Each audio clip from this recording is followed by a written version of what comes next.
He thought it was just a rusted well, sealed decades ago and long since forgotten. But when the crows came, hundreds of them, circling, watching, guarding, Tom Carver knew something was wrong. Or maybe something was waiting. Beneath the cracked iron plate lay more than stone and shadow. There was a voice, a memory, a book, and when he opened it, the world changed. Because some stories aren't written, they're buried, and some truths don't whisper, they call. What he unearthed wasn't just a secret, it was a purpose. And now the flight has begun. He thought it was just a rusted well, the kind of thing you passed by without thinking, half sunken into the weeds, stone-chipped, iron cover sealed with time and silence. It sat behind the barn on the edge of the Pritchard property, just past a rotting fence post and a patch of sun-scorched nettle that hadn't been cleared in years. There were stories about the place, of course there were, but no one told them like they mattered. Not anymore.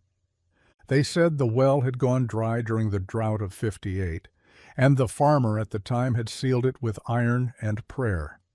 They said his son fell ill after looking too long into its depths. They said animals avoided it, but then again, people say a lot of things. No one really believed them. Not until the crows came. They arrived in early autumn, thick and sudden, like a shadow had taken root and grown wings. Dozens of them, then hundreds, perched in the gnarled trees around the field, lining the fence posts like sentries, circling low over the well with voices like rusted hinges and whispers in a language older than men. At first, people ignored it. Birds were birds. But they didn't leave, and not for days, not for weeks, and they didn't just hover. They guarded. That was what Tom Carver noticed. The crows didn't fly at random. They didn't caw without rhythm. They were watching something, protecting something. He saw it from the window of his truck the day he came to clean out the last of his father's tools. The property had been in the Carver family for 3 generations, and now that his father had passed, it was Tom's to decide what to do with. He wasn't planning on staying long. He pulled in around noon, the air still and heavy with the kind of silence that pressed against your ribs. The barn looked even worse than he remembered. Half collapsed, shingles falling like old teeth, doors hanging open on one good hinge. Weeds had overtaken the yard. The house leaned slightly to the left, and behind it all, just beyond the skeletal remains of the fence, the well, and the crows. Tom stepped out of the truck, slammed the door, and squinted into the sun. The crows didn't flinch. Dozens of them stared right back, unmoving. He shook his head. Damn birds. He grabbed the canvas bag from the passenger seat and started toward the shed. He didn't look at the well again. Not yet. But he felt it. That weight, that pull. That strange, thick knowing in the back of his mind, like something was waiting for him to pay attention. That night, it rained. Not hard, but steady. The kind of rain that smells like memory. Tom sat at the kitchen table, surrounded by boxes he hadn't opened in years, listening to the tap of water on the old tin roof. That's when he heard it. A thud, soft, muffled, like something heavy striking stone. He stood, walked to the back window. Out past the barn the well sat in darkness. But the crows, they were still there, soaked, silent, all facing the same direction, all turned toward the well, toward what lay beneath it. He narrowed his eyes, and something deep inside him whispered, "You're not supposed to leave yet." He didn't sleep that night. He lay in the old bed that creaked like a voice half remembered, staring at the ceiling, listening to the crows. They didn't caw or shriek. They whispered. Feathered shadows rustling against one another, wings shifting like wind in dry corn. Always present, always circling, always waiting. He told himself they were just birds, just scavengers, curious and dumb, nesting in a ruin because it made them feel safe. But something about the way they perched, facing inward, facing down, started to unravel something in him.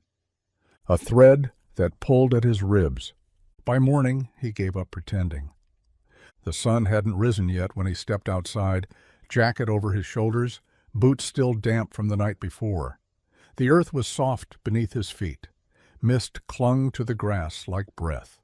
The well stood silent, wrapped in rusted iron and crowned by the crows. He counted 19 on the posts, more in the branches above, and more still, perched around the mouth of the well itself. They didn't move as he approached, didn't cry out. They just watched. Tom stopped a few paces away, chest tightening. He hadn't been this close to it in years, not since he was 12, not since the day his brother— He pushed the thought down. The well looked smaller now, less like a thing that could steal sleep and more like something buried beneath too much time. But then he saw the edge. The iron plate that had once sealed it had cracked. Not rusted through, not broken from time, split from underneath. He stepped closer, breath fogging in the morning air. The crows didn't stop him. One hopped down from a post and landed on the rim of the well, blinking with an eye too bright to be natural. It tilted its head once, then looked down. Tom followed the gesture, leaning slightly forward.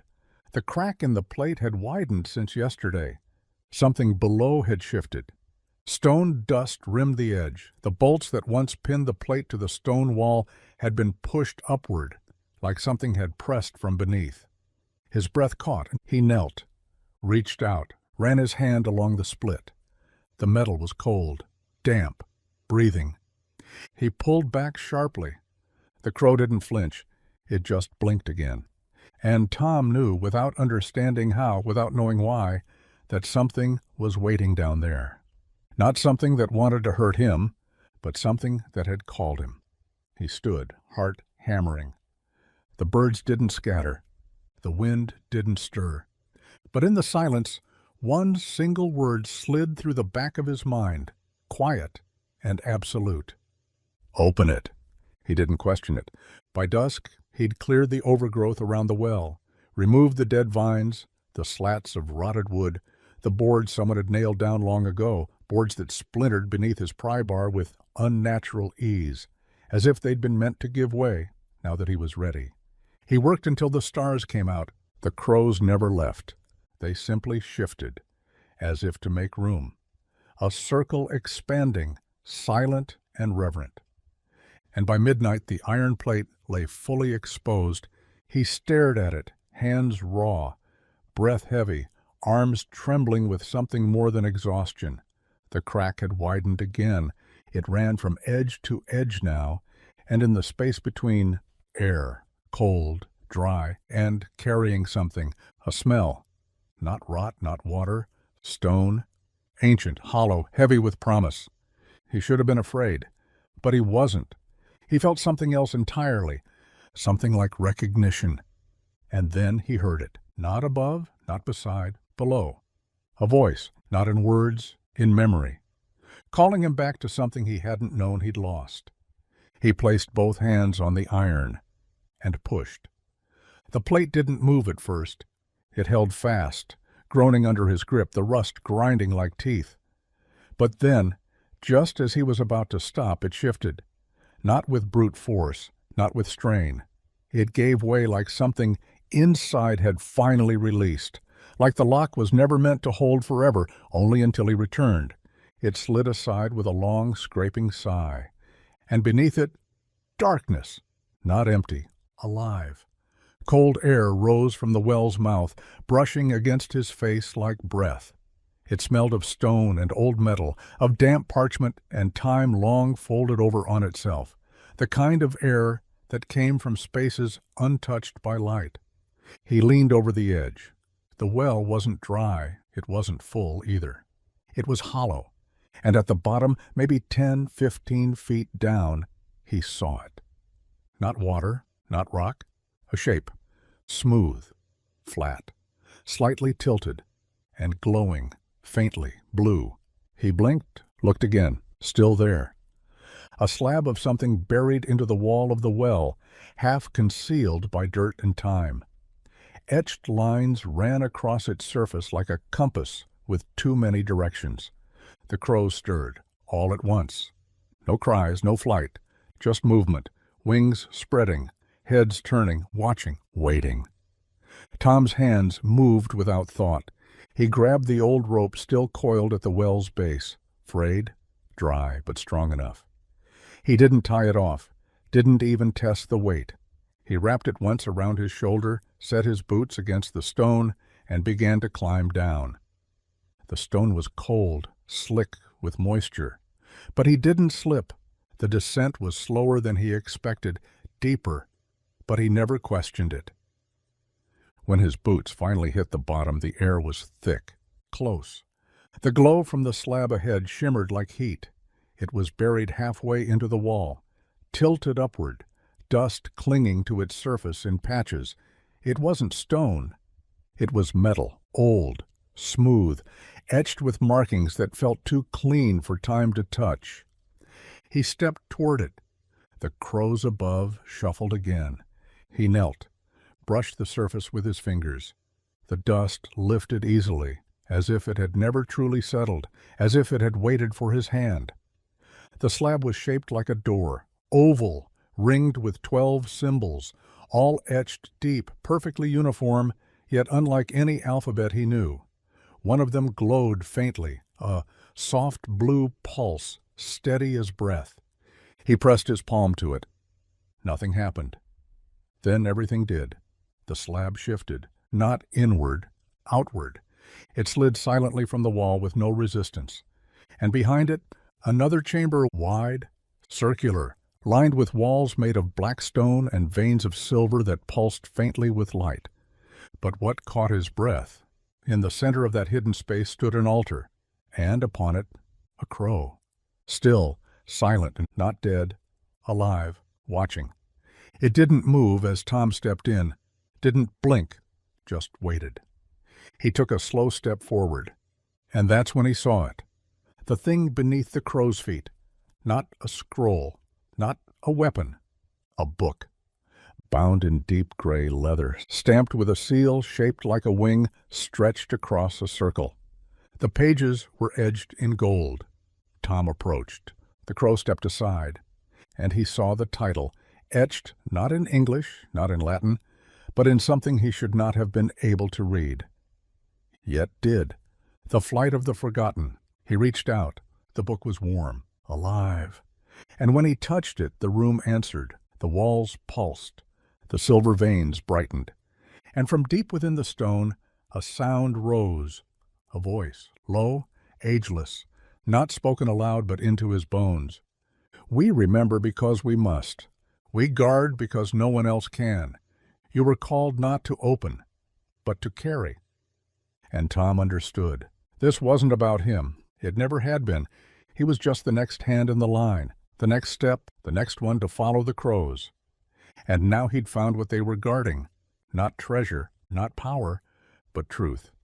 And it had chosen him. The moment he lifted the book from the altar, the chamber responded like a lung drawing its first breath in centuries. The air grew warmer. The faint pulsing in the walls settled into a steady rhythm, like the heartbeat of something vast and sleeping. The crow didn't flee. It didn't even flinch. It simply lowered its head, wings tucked in, as though acknowledging the weight that had just passed from stone to flesh. Tom held the book against his chest, and for the first time in his life he felt a silence that wasn't empty. It was sacred. He turned in a slow circle, taking in the chamber. There were no doors, no stairs, no sign of where to go next. But it didn't matter. The book pulsed in his hands, not literally, not with motion or heat, but with direction.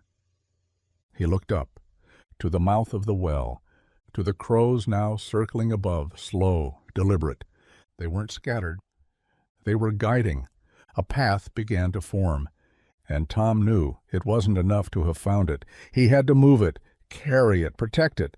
Because this book, The Flight of the Forgotten, was not just memory. It was message. It wasn't meant to stay in the dark. It was meant to be walked. He tucked it into his coat, careful not to crease the edges, and stepped out of the chamber, back through the oval door, back to the rope, back up toward the night air and the waiting storm of wings above. His fingers ached as he climbed. His boots scraped. His breath came in sharp pulls, but he didn't stop. When he emerged, the crows parted. Not wildly, not startled, gracefully, making room, making way.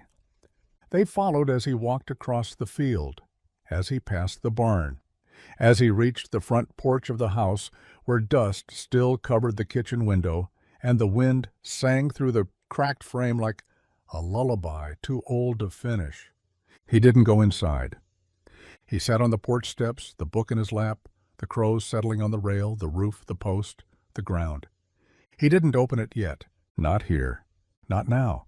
This was a beginning, not an end. He ran a hand over the cover. The seal shimmered once in the moonlight like it recognized him. Then the first page lifted, on its own, just slightly. Enough to show a single line etched into the paper. A line that wasn't written by pen or ink, but by something older, something placed.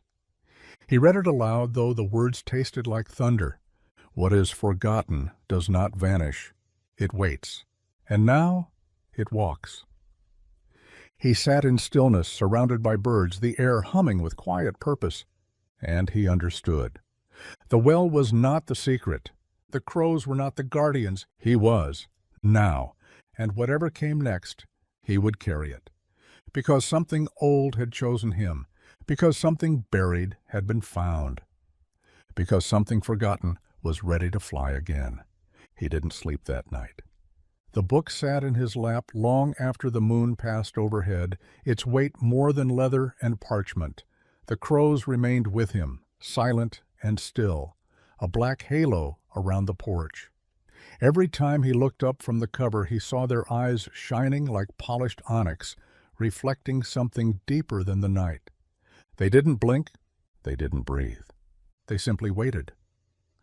Tom didn't know what he was waiting for until the sky began to pale and the wind shifted, just slightly, bringing with it the scent of cedar, stone, and something else. Smoke. He stood. The crows rose with him. They didn't caw. They didn't flap in confusion. They lifted like a curtain parting for the next act. Tom stepped off the porch, the book tucked under one arm. He didn't lock the house. He didn't leave a note. He didn't look back, because the path was already opening, not on a road, not in a direction marked on any compass, but inside him, like a current pulling towards something long overdue. He walked until the trees closed in, until the birds vanished from the sky, until the shadows felt familiar, like rooms he'd forgotten the names of. And then he saw it. A gate, iron, warped, covered in vines that moved like they were alive. It stood alone in the woods, no fence, no posts, no sign it was ever attached to anything, just a gate, standing in dirt, closed. Tom approached slowly. The book in his hand pulsed again, once, twice. The seal shimmered, and the vines retreated, not burned, not torn. They slid away. The gate opened with a sound like breath exhaled, and beyond it a path of black stone curved into the earth. Not down, through, into something buried, into something kept. He didn't hesitate. He stepped through. The crows gathered at the gate, lining the top, wings folded, eyes never leaving him. He descended into a tunnel carved of obsidian and ash, and all around him, carved into the walls, were feathers, hundreds of them, some large, some small, each glowing faintly with an inner light. The tunnel ended at a door, round and smooth, black as a closed eye. No handle, no lock, just a depression in the center, the exact size of the book. Tom stepped forward, placed the Flight of the Forgotten into the recess. The door sighed open, and inside, a room, circular, silent, and filled with books, not hundreds, thousands, stacked in towers that reached into darkness, hung by chains that gleamed like silk, shelved in strange formations that moved if you stared too long, but in the center, an altar, low, wide, and already waiting, not empty. It held another book, closed, smaller than the one he carried. And beneath it, carved into the stone, were these words: "To remember is to open, to carry is to become is to guard. And you are next." Tom stepped forward, and the book on the altar opened itself. Not a crack, a welcome. The first page bore only a name: Thomas Carver, Crow Chosen, and below that, a symbol, a well, a wing, a key. He understood then. He was not here to finish anything. He was here to begin again. Because the crows don't protect what's dead. They protect what's waiting. And now it had found him, just as it always would, forever. He placed his hand on the page, and the moment his skin touched the parchment, the room responded. Not with sound, not with light, but with a slow, subtle shift in the air, as though the entire space was recognizing him, accepting him, claiming him. The name on the page shimmered faintly, then darkened to ink as solid as blood. His name, not printed, not written, etched, as if it had always been there waiting for him to arrive and make it true. Above him, the towers of books seemed to breathe. A pulse moved through the shelves, the chains, the black stone walls, like a great slumbering memory stirring for the first time in generations. The feathers carved into the obsidian hallway glowed softly behind him. The room was alive, not because of magic, but because of purpose. He looked around the circular chamber. His eyes traced symbols burned into the stone, some familiar, some impossible to place. One resembled the seal on the book. One resembled the crack in the iron plate that had first opened the well. One looked like a crow in flight, wings outstretched to encircle a single, unblinking eye. It wasn't meant to intimidate. It was meant to watch, to witness, to remember. And so was he. He ran his hand down the edge of the open book. The pages didn't flutter, yet they waited, as if they wouldn't move until he was ready. He turned the page slowly. There, in sharp script as fine as any he'd ever seen, was a message. You were called because you listened. Because when the crows gathered, you didn't look away. You followed the silence. You opened what should have been forgotten, not for power, but for truth. This place, this archive, is not made to preserve the past. It is made to protect the truth behind the past, and that truth lives in those who carry.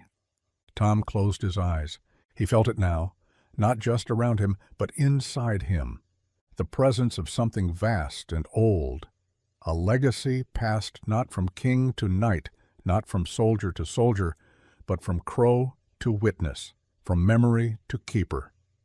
He had been chosen not because he was brave, not because he was strong, but because when the forgotten called, he didn't dismiss it. He dug, he followed, he remembered.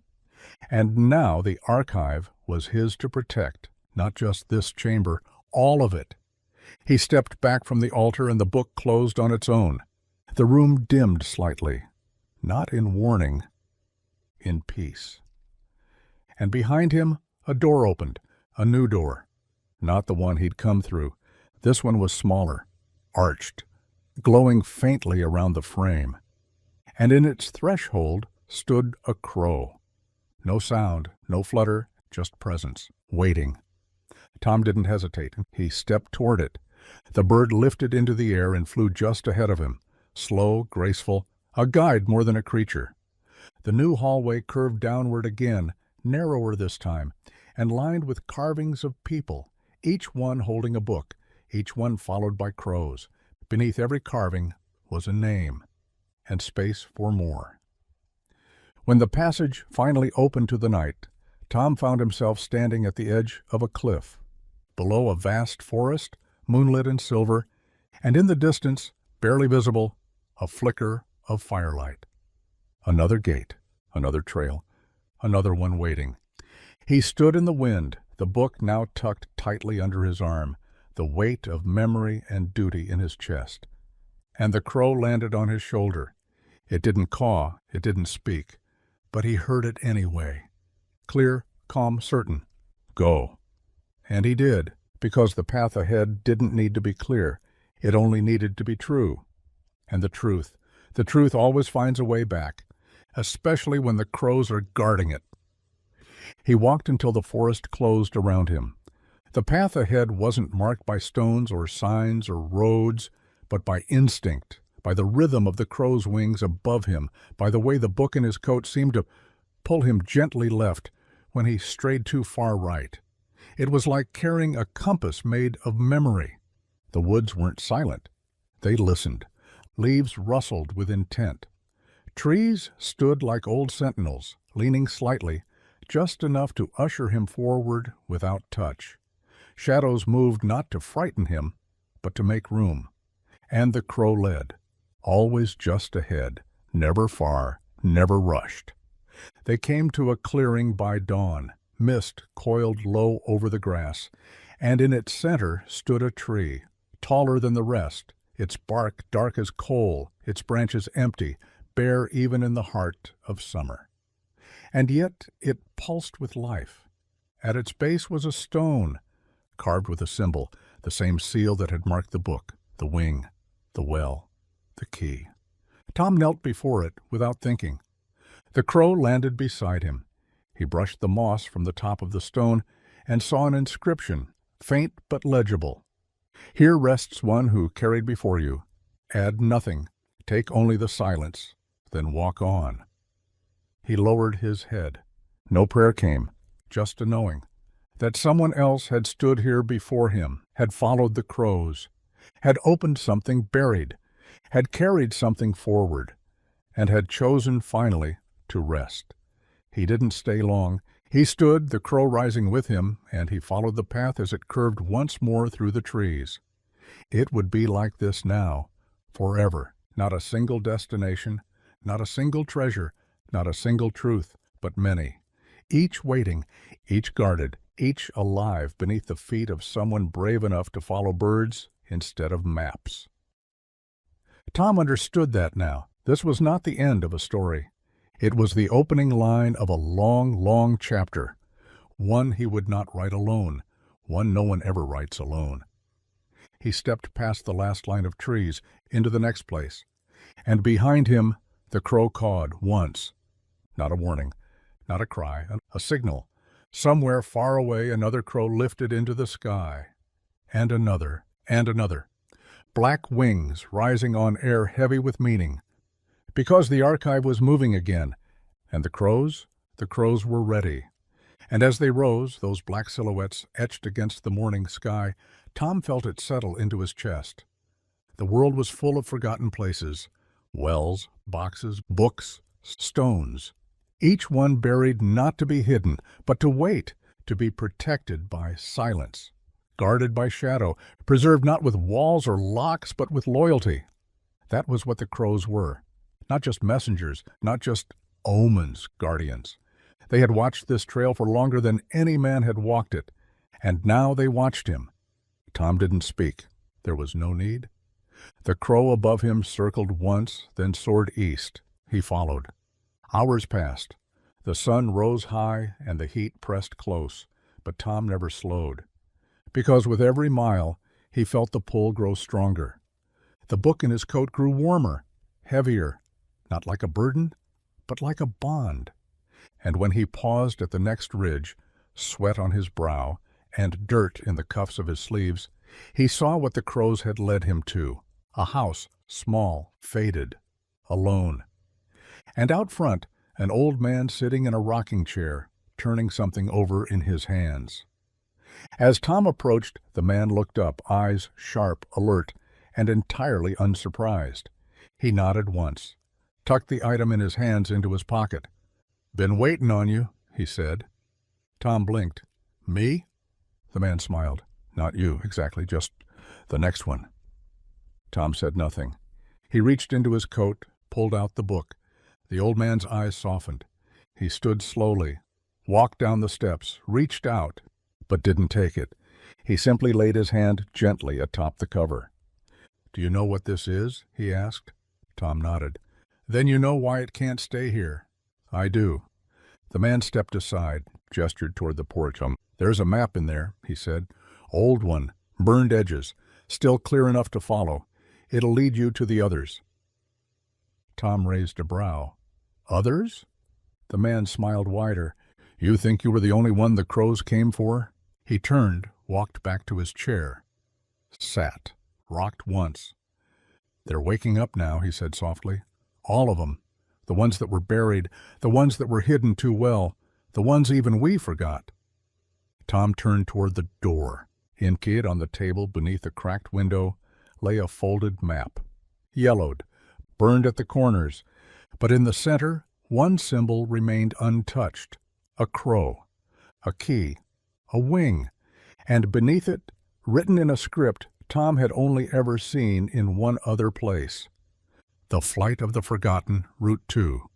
He picked it up, felt the edges hum under his fingers, and outside the crows gathered again. This time not in silence, but in song, because the trail was calling again, and the next flight had already begun. He folded the map with care, tucking it between the pages of the book like it belonged there, and it did. The paper, aged and delicate, felt like part of the archive already. Not a new discovery, but a continuation. Another chapter passed hand to hand, never written down in ink, but burned deep in memory.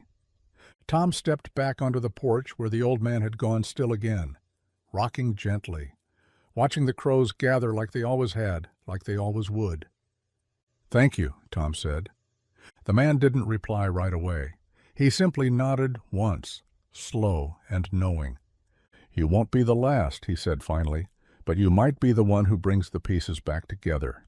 Tom didn't ask what that meant. He already knew. Somewhere out there, maybe across mountains, maybe deep in the earth, maybe even in the sky above, other books waited. Other wells, other names, and every one of them was guarded. Not by soldiers, by crows, by silence, by people like him. He walked off the porch and back into the field. The crows rose as he moved, forming a spiral above him, black feathers catching the sun in flashes of silver and violet, a skybound constellation in motion. He looked down at the map. It bore no road names, no cities, just points of reference drawn in code. A stone shaped like a woman's hand, a burned bell tower, a crooked gate surrounded by snow, each marked with a feather, each calling.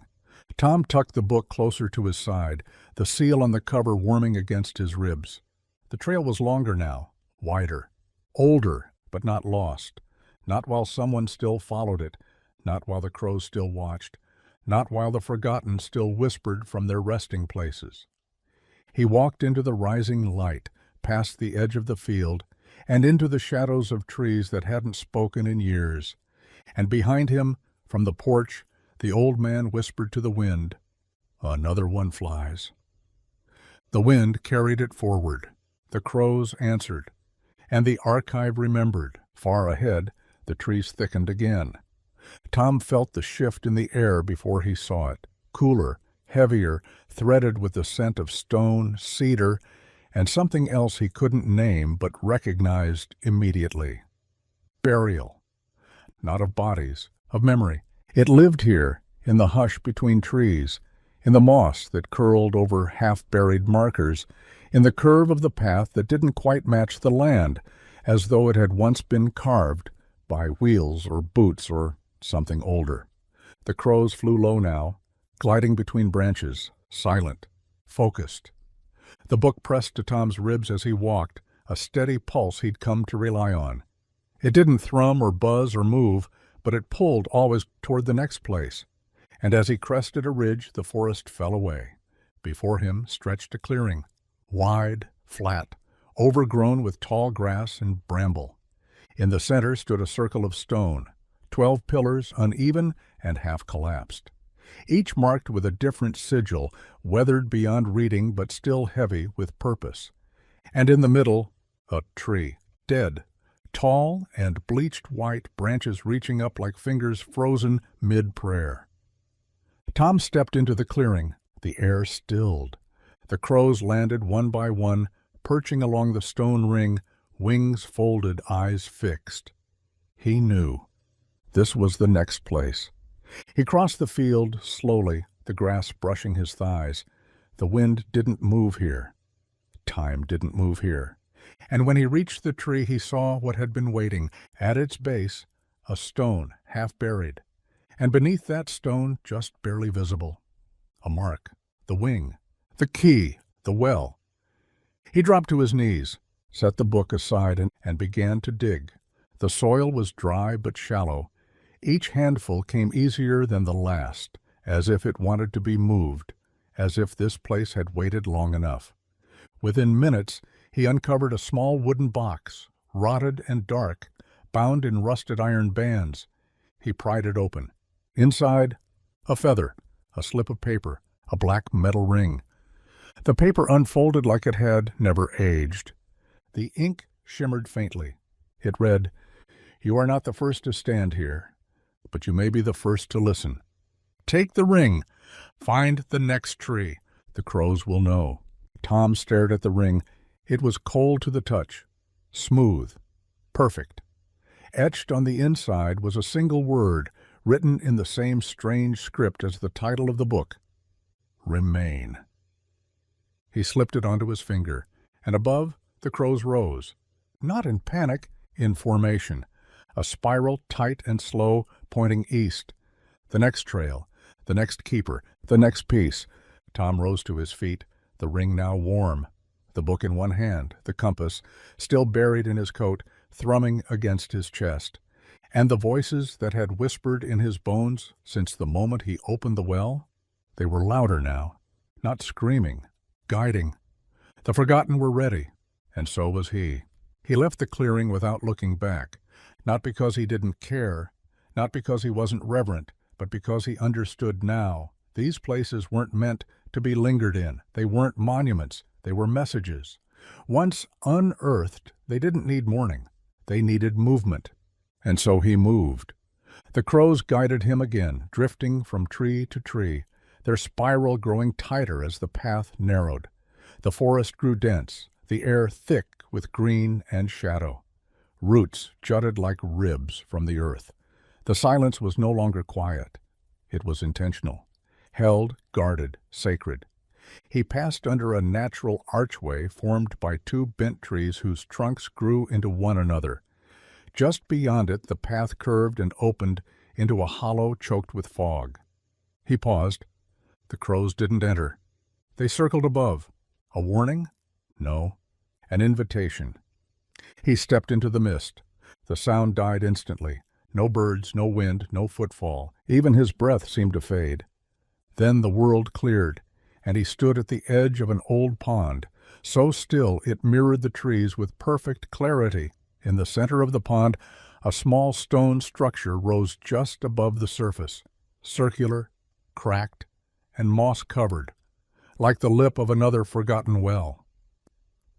But he knew better. This wasn't a well. It was a vault, a gate not meant to be opened by tools or force. He approached the edge. The ground was dry beneath his boots, but the air was wet with age. He took the ring from his finger, held it above the water. It began to hum. The surface of the pond rippled outward. A line of light appeared, forming a circle around the stone vault, pulsing faintly like breath.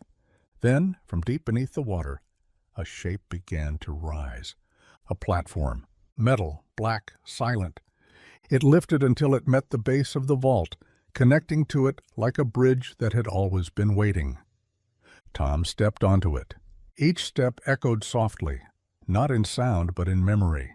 He reached the vault. It bore no keyhole, just a small recess, perfectly shaped, for the ring. He pressed it in. The stone opened, not fast, deliberate. And inside, another book. This one was different, taller, wrapped in gray cloth, tied with a red cord. Beneath it sat a folded slip of paper, watermarked, but dry. He opened it. Inside, the words, "Not all who are forgotten are dead. Some wait in silence, and some are still walking." Tom looked down at the book. Its seal was different. The symbol of the crow was inverted, the wing curled inward, as if protecting something inside. He took it gently. And as he did, The pond began to still once more. The bridge lowered, the vault sealed, and the ring, his ring, dropped from its recess into his palm. Only now there was another inscription inside it. "Return this to the one still watching." Tom closed his hand around it, and from the trees beyond the pond one single crow cawed, clear, sharp, and solitary. The next step had revealed itself, and Tom? He was ready, because the flight had begun, and the forgotten were waiting. And the trail? The trail was waking up again. He emerged from the fog like a figure stepping out of time, the ring clenched in his fist, and the new book pressed to his chest. The crows fell in behind him, not flying now, but walking, black shapes weaving silently through the grass and leaves at his feet. Something had changed, not just in the forest, not just in the sky overhead, in him. The ring was no longer warm. It pulsed cool and slow, like the rhythm of breath in sleep, like a waiting heartbeat. And the book in gray cloth, carried a gravity he hadn't felt with the first. It was heavier, not in weight, but in cost. It felt like a life. No, like many. He reached the ridge where the forest thinned, and before him stretched a field of golden weeds. At its center stood a cabin, collapsed, ancient, roof missing, chimney split down the middle like it had been struck by lightning. Time had erased its purpose, but something about it still held form, like it refused to fall entirely, like it was watching. And there, beside the shattered doorway, sat a figure, still, wrapped in a long coat, face hidden beneath the shadow of a broad hat, one gloved hand resting on a staff carved with feathers. Tom didn't speak. He didn't move. The figure raised its head slowly, and Tom froze. The eyes staring back were not unfamiliar. They were not welcoming. They were not cold. They were ancient, and utterly, painfully awake. The figure stood. The staff struck the ground once, and the air changed. The crows gathered in a circle, not around Tom, around the cabin, around the figure. Tom stepped forward slowly. The ring in his hand burned. He held it out. The figure extended a hand, took the ring, slid it onto a chain around their neck, already holding dozens of rings, some rusted, some black, some silver, some still engraved with names no one remembered. The figure nodded once, slowly, then reached inside their coat and drew out a small, leather-bound book. It wasn't sealed, it wasn't locked, but Tom felt its weight from 10 paces away. The figure held it out. Tom approached, took it. It bore no title, just one word, etched into the cover like a whisper carved in stone. Begin. And he understood. This was not the end of his task. It was the end of his initiation. He had been tested, called, proven, and now the archive was his to expand, not just to find the forgotten, but to write them, to carry them forward, to record what no one else could, to witness what no one else would. And as he turned back toward the path, the figure lowered its head. The crows scattered, rising in a single wave of wings and shadow, and Tom, now a full bearer of the flight, walked into the wind with the book beneath his coat, and a vow settled in his bones. He would write it. He would carry it. He would remember. And when the time came to pass the ring on again, he would know. Because the crows would return, the trail would rise, and the next soul, wandering in silence, would hear the sound of feathers and memory, and follow. And when that next soul does follow, when they step from the edge of their ordinary life and into the hush where feathers fall like ash, they'll feel it immediately, the pull, the weight, the knowing. They won't know why their breath catches near an old gate rusted shut, or why their fingers tingle when they brush moss from a stone etched with a mark they've never seen but somehow recognize, or why when a crow lands silently before them and waits, they don't run. They listen, because the trail is not marked by maps. It's marked by memory, and memory speaks only to those who remember how to hear it. Tom walks now through lands where the archive has thinned, places where even the crows hesitate to fly, where names were not forgotten, but erased. His new journal stays close to his chest, empty but trembling with anticipation. The book from the well sleeps safely in his pack. Its pages whisper at night, not in words, but in threads of meaning that tug at the corners of his dreams, showing him glimpses of ruins yet uncovered, people who never knew they were part of the trust, and stories that died on lips too afraid to speak them. He will find them. He must, because the forgotten are not just buried. They are waiting to be carried, and now he walks for them, for the boy who found the ring in a scorched orchard and didn't know what it meant, for the girl who saw the crows circling the chapel ruins and never turned away, for the man who sealed the first book beneath a tree so old its roots grew in the shape of wings. For all of them, he walks, and far behind him, beyond the pond, the gate, the vault, and the altar, the well he opened remains closed once more, sealed not with iron, but with completion. Because what slept there is no longer trapped. It flies again, with him. Because he answered, because he opened it, because he followed the crows. And now others will follow him. The trail is no longer silent, the archive is no longer still. And the story, the true story, has just begun. And as that story unfolds, breath by breath, step by step, something ancient and quiet stirs across the land. Old places begin to shift, not violently, not suddenly, but like a long breath drawn after centuries of silence. A shutter long boarded over falls open in the attic of a chapel no one has entered in 50 years.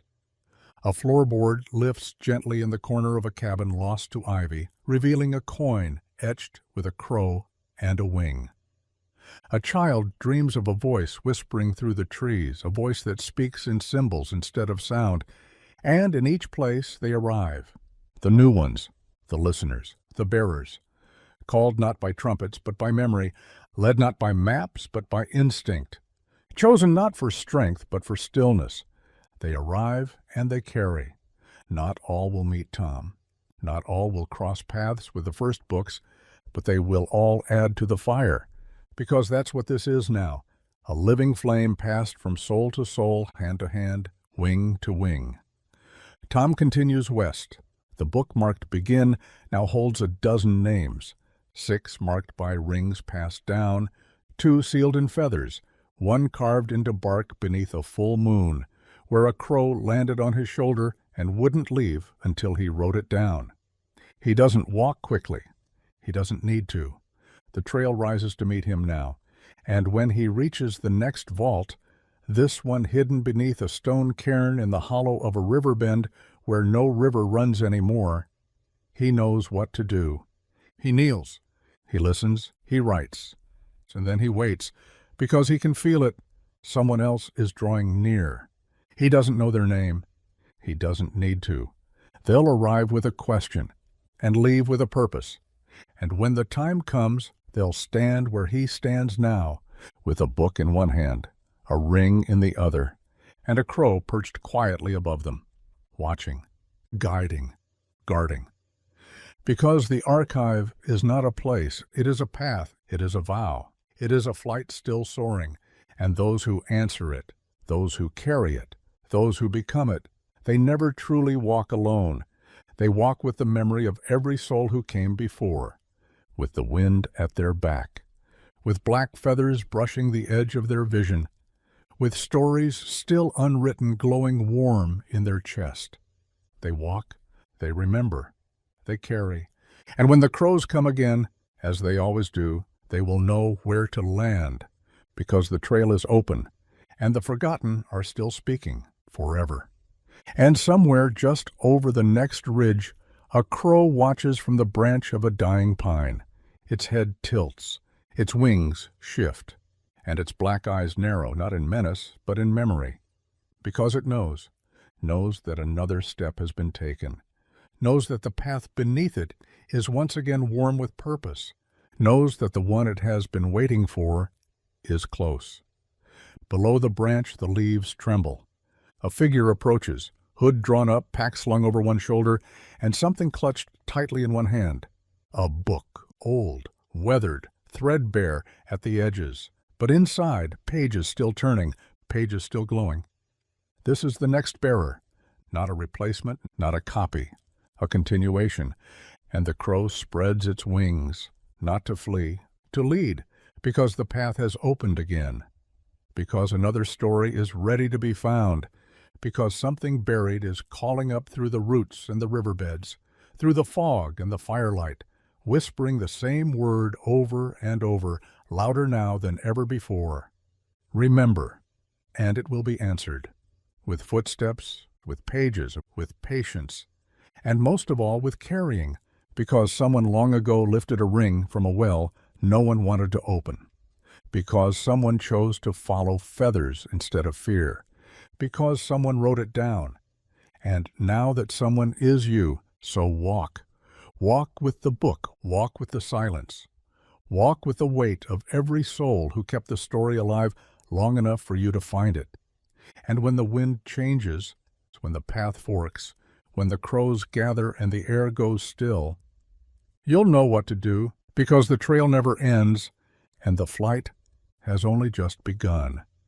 And somewhere just over the next ridge, a crow watches from the branch of a dying pine.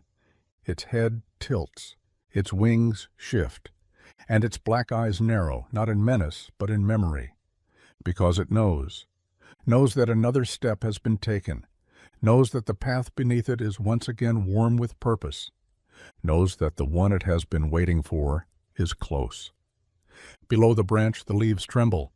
A figure approaches, hood drawn up, pack slung over one shoulder, and something clutched tightly in one hand. A book, old, weathered, threadbare at the edges, but inside, pages still turning, pages still glowing.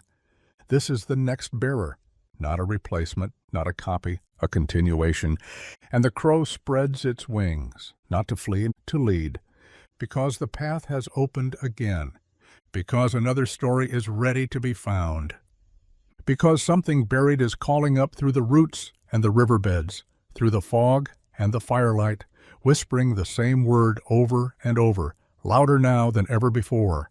Remember, and it will be answered, with footsteps, with pages, with patience, and most of all, with carrying. Because someone long ago lifted a ring from a well no one wanted to open, because someone chose to follow feathers instead of fear, because someone wrote it down. And now that someone is you, so walk. Walk with the book, walk with the silence, walk with the weight of every soul who kept the story alive long enough for you to find it. And when the wind changes, when the path forks, when the crows gather and the air goes still, you'll know what to do, because the trail never ends, and the flight has only just begun. And so you walk, into the deepening wood, into the thinning light, into the hush that only those chosen by the flight ever truly hear. It isn't silence, it's invitation. It's the pause between beats where the oldest truths wait to speak. Everywhere you step now, the land seems to react, not in grand gestures, but in subtle acknowledgments. A stone turns just enough to catch your eye. A branch falls behind you, covering your trail. A crow swoops low and vanishes into a tree you hadn't noticed until now. A tree with a carving, a symbol. Not the one on your book, not the ring. Something new you approach. The bark bears a circle, incomplete. A line through its center. Wings, not outstretched like before, but folded inward. And beneath it, carved clean into the wood. Not all who carry must open. Some carry to seal, to keep safe what is not yet ready. You stare at the words, and the weight of the book in your coat shifts. Not heavier, aligned. You reach for it, open it, and find a new page, one you didn't write, one that wasn't there before. The ink is fresh. Ahead lies what cannot be written, only witnessed. You will not record this place, you will guard it. You close the book slowly. You don't question it. The trail has always known more than you. You walk on, and the crows follow. They don't guide now, they shadow. Above you, beside you, behind you. Guardians guarding a guardian. You move through a valley that doesn't appear on any map, because it was never drawn. It was remembered. By hooves, by wings, by whispers, by you. And when you reach its center, you find it, a stone basin, cracked but whole, empty but echoing. It sits atop a hill with no name, surrounded by 12 pillars carved with feathers folded inward, just like the tree. You don't speak. You don't need to. You remove the book from your coat, you set it in the basin. It does not fall. It rests. And from the trees, from the sky, from the air itself, the crows come. Not in a frenzy, in ceremony. They land on each pillar. They bow their heads. And for the first time, you feel what the first bearer must have felt. Not duty, not burden, but belonging. The trail is in you now. The archive is you. And as the sun sinks behind the hills and the feathers above you rustle in wind no one else can feel, you take one final breath as this chapter closes. Not an end, but a seal. And when the next one comes, when they follow the crows into this same valley, years from now, with dirt on their hands and a ring in their pocket, they'll find your mark. They'll know you were here, and they'll understand. Not all who guard are seen, but all who guard are remembered forever. And as dusk settles fully over the valley, the light softens into a kind of reverence, not the gold of day's end, but the deep, knowing blue of memory. You stand in the center of it, still and silent, while the crows remain in their places, 12 of them, one for each pillar, feathers tucked, eyes reflecting starlight before the stars even arrive. You feel the shift, subtle but absolute, a passing. Your role has changed. You are no longer the seeker, no longer the one who opens, who digs, who chases shadow through the trees in hopes of finding light. You are now the keeper, the anchor, the witness who does not speak, because silence is the language of trust. The basin behind you glows softly, though no light touches it. The book remains closed, but you know it breathes beneath the surface. Lives, waits. You walk the perimeter once, a quiet circle through the grass. You touch each pillar, each one pulses faintly beneath your hand, not in heat, in recognition. And the crows, one by one, bow their heads as you pass, not as a farewell, but as an oath. They will stay. They will watch. They will guard what you now guard until the time comes for the next name to be written. At the base of the 12th pillar, you pause. The ring, your ring, still warm from the road, slides easily from your finger. You kneel. Place it into the hollow there, where stone has been shaped over generations for this single moment. It fits. It always did. The stone seals silently over it. The ring is gone, but its mark is not. You rise, and the wind shifts once more. Behind you, where the trees open to the north, a flicker of movement catches your eye. A figure, far off, small, pausing at the edge of the world you just walked out of. You smile. You know that stance. You know that hesitation. You know that feeling, the first breath of belonging. Before the road has even begun, the crows lift their wings, not to fly, to point. Toward you, toward the basin, toward the book. And the next one begins. You don't wave, you don't call out, you don't step forward. You simply stand, still, steady, part of the place now. And somewhere, deep within the archive, your page seals itself. The ink dries. The memory settles, and beside it, the blank page behind it begins to breathe. The trail continues. The trust endures. And you? You are eternal, not in body, but in belonging. You are part of the flight now, forever. And so the next one steps forward. Careful, quiet, drawn by instinct more than understanding, by memory more than direction. They carry no map, no legacy, no grand sense of destiny, only the feeling, faint but unshakable, that something is waiting, something sacred. The crow that leads them flies just ahead, black wings carving silence into the evening air. The figure follows through underbrush and over root, eyes scanning the fading light for something they couldn't name, even if they tried.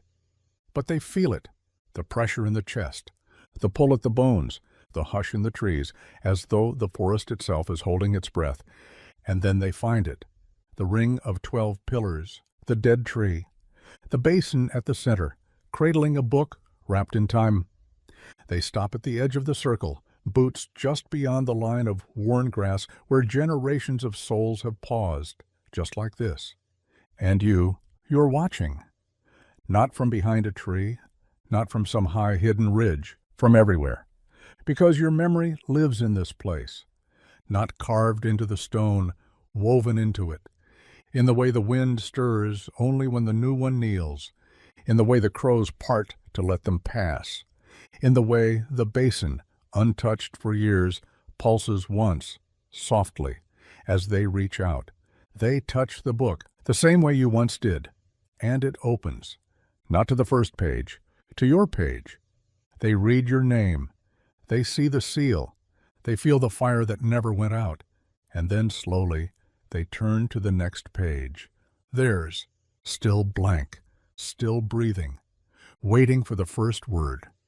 They look up, and the sky above is filled with crows, spiraling, dancing, flying not in fear, but in welcome.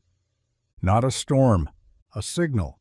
The flight lives on, and the one who follows you has begun. You did your part. You carried the truth. You sealed what needed to sleep. You left behind a fire that could not die. And now your story is carried, not repeated, continued. Because the trail doesn't end when your feet stop moving. It stretches outward, through new hands, new hearts, new pages. And somewhere far from here, another crow has taken flight. Because the next name is already being whispered, and the archive is waiting, forever. And as the crow rises into the twilight sky, wings cutting through the hush like ink through paper, the next trail bearer lifts their head and listens. They don't know what they're waiting to hear, but they'll recognize it when it comes. A voice, a page, a pulse, the unmistakable rhythm of something ancient, calling out not to be remembered, but to be carried. That's how the flight speaks, not in thunder, but in recognition. Their hands will shake as they lift the book. They'll feel the echo of every soul that's ever held it, the warmth from the ring now sealed into the stone, the trace of your presence, quiet but unmovable, layered between every fiber of the path they now walk.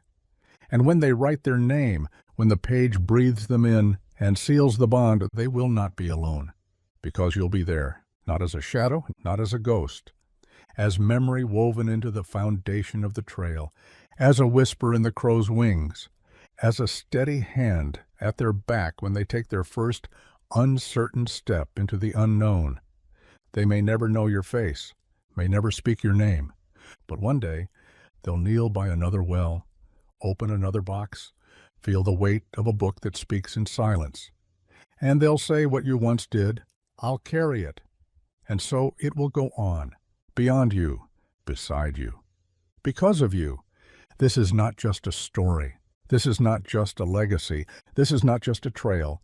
This is a promise, one bound in feathers, sealed in stone, and passed from soul to soul across the quietest places in the world. And the crows, they will always know where to go next, because the flight remembers. And now, so does the world. And far beyond the place where the newest bearer now stands, beyond the valley and the tree and the book that breathes beneath stone, the world shifts once more. Subtle, quiet, but certain, because when one takes up the flight, others feel it. Somewhere a woman in an attic dusts off a box she hasn't opened since childhood. Inside is a feather, a coin, and a journal that does not belong to anyone she remembers, but holds her name on the first page. Somewhere else, a boy digging a hole for a fence post strikes wood instead of stone. He finds a sealed vial filled with ash. Wrapped around it is a strip of cloth bearing the mark, a wing, a key, a well. And farther still, a man waking from a dream of crows finds 3 on his windowsill, silent and still, watching him like he's late for something important. The flight moves through time, through silence, through people who haven't yet read their own chapter. And all the while, the archive expands. It is not housed in a single place anymore, not in a tower, not in a vault, not in a forgotten well guarded by black wings. It is everywhere the remembered walk, in every footstep taken by someone who chose to believe, in every ring passed hand to hand, in every fire rekindled because someone said, "Let me tell you what was buried here." And at the center of it all, your page glows, not because it's the most important, but because it lasted, because you carried it when no one else would, because you opened what others feared, because you followed the crows, not to lead, but to listen. And the flight? It listened too. It watched you. And now, in every new bearer's first step, you walk again. Feather to feather, name to name, story to story, you are not finished. You are forever. And so the circle widens once more, a ring of names, yours among them, etched into time not with ink alone, but with action, with devotion, with faith. Not the kind shouted from rooftops, the kind whispered to crows, the kind that opens a gate no one else sees, that kneels before a buried truth and chooses to lift it instead of walking away. Now the next soul walks beneath a bruised sky, not knowing why their fingers twitch when they pass an old wall, not knowing why their chest tightens when they see a lone feather resting atop a post. But when they find the book you left behind, when they open it and see the first words of your page, they'll pause, they'll feel it, that pulse, that presence, that promise. And they'll understand you didn't write your story for yourself. You wrote it for them. You carried the weight so they wouldn't have to start from nothing. You lit the path so they wouldn't stumble in the dark. You made it possible for the flight to continue. That's what it means to be part of the archive. You are not an ending. You are a beginning made permanent. And somewhere beyond the forest and field, past stone wells and feathered rings, another crow lifts into the wind. It circles once, then twice, and it flies toward the next forgotten place, toward the next waiting soul, because the truth cannot stay buried, not while you walk the trail, not while your story is still being carried. And as long as the crows still fly, as long as someone like you is willing to follow, the flight will never fall. And now, beneath the quiet hush of a darkening sky, as the wind settles and the last crow circles overhead, you feel it deep in your chest, that soft, steady beat of something far older than footsteps, older than ink, older than stone. Belonging. This is what it means to walk the flight, to become not just a bearer, but a bridge. From the ones who came before to the ones not yet ready to remember. You were never meant to hold the story forever. You were meant to hold it long enough for someone else to find it, to open it, to whisper your name in reverence. Before they turn to the next page and begin to write their own, you've done that now, fully, faithfully. And as you look down at the journal, the one that began with someone else's story and is now filled with yours, you don't feel loss, you feel release. Because the story is safe. Because the next is already on their way. Because the crows have already begun to fly. And as you close your journal one final time, as the last feather settles beside it, you lift your eyes to the horizon. The wind brushes your cheek. The trees lean in.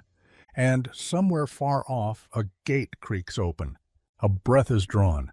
A step is taken. And the archive breathes again. Because you walked. Because you remembered. Because you carried. And now, as the circle closes and begins anew, you whisper, not farewell, but simply, fly. And the flight answers, forever. And in that one word, spoken not aloud but from within, something eternal lifts its head. Fly. It is permission. It is release. It is the final act of a keeper who has done all that was asked and more. The crows rise in unison, not in panic, not in warning, in celebration. A spiral of black wings turns above you, catching the last of the fading light. Their shadows stretch across the ground like signatures, looping across the earth you once uncovered, protected, remembered. And now, the book you carried, the one you filled with truths so carefully gathered, so quietly preserved, rests not in your hands, but in the hollow of a stone altar beneath a sky that will never forget you. Another will find it. Another will follow, because the trail you walked can't be erased. It's not drawn in chalk. It's etched in presence. You've joined the unbroken line now. You are feather and flame. You are well and wing. You are part of the great woven memory, the archive of the carried, the witnessed, the flight-bound. And even as your footsteps still and your roll softens to stillness, you do not vanish. You remain in every crow that turns its eye toward a rusted lock. You speak in every wind that whispers beneath forgotten stones. You kneel in every soul that chooses to believe in the unseen. You were never alone on the trail, and now neither are they. You've earned your rest, keeper. You've earned the silence. You've earned the memory that will never, ever fade. So let the wings rise. Let the fire pass. Let the next one walk. You did your part, and because of you, the flight goes on, always, endlessly, forever. And even now, somewhere beyond the hills and hollow trees, beyond rivers whose names are long gone from maps, a spark is catching. A child, not yet old enough to understand why they pause when they see a feather on the windowsill. A traveler waking from a dream of wings circling above a stone basin. A name written on a page that glows faintly in the dark, though no ink has touched it in years. It's happening again. The story moves because it must. Because truth never sleeps, only waits. Because silence isn't absence, it's memory, guarded. And you are part of that memory now, not a whisper, a foundation. You are the one who followed the crows when no one else believed they had anywhere worth going. You listened to rust instead of gold. You opened what others feared. You carried what others forgot. And now, in your stead, someone else will kneel. Someone else will see the mark, the wing, the key, the well. And they will feel you, not beside them, within them, because you passed it on the way all the true ones do, quietly, completely, forever.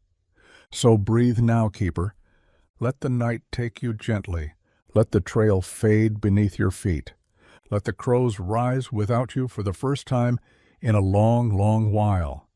They know where to go. They always have, because you showed them. And somewhere out there, the next journal waits to be opened.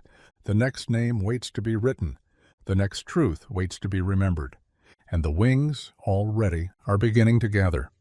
Because the flight doesn't end. It simply takes a new breath. And flies again. And fly at will, over mountain tops weathered by time, across ravines too deep for bridges, along the forgotten edges of maps that crumble when touched. The flight does not ask permission. It moves when it must. It lands where it's needed. It circles where memory is at risk of being lost. And now, because of you, it has momentum. Somewhere, as the sun breaks over a new horizon, a young woman climbs the crumbled steps of an old courthouse reclaimed by ivy. She doesn't know why she came, only that something told her, go.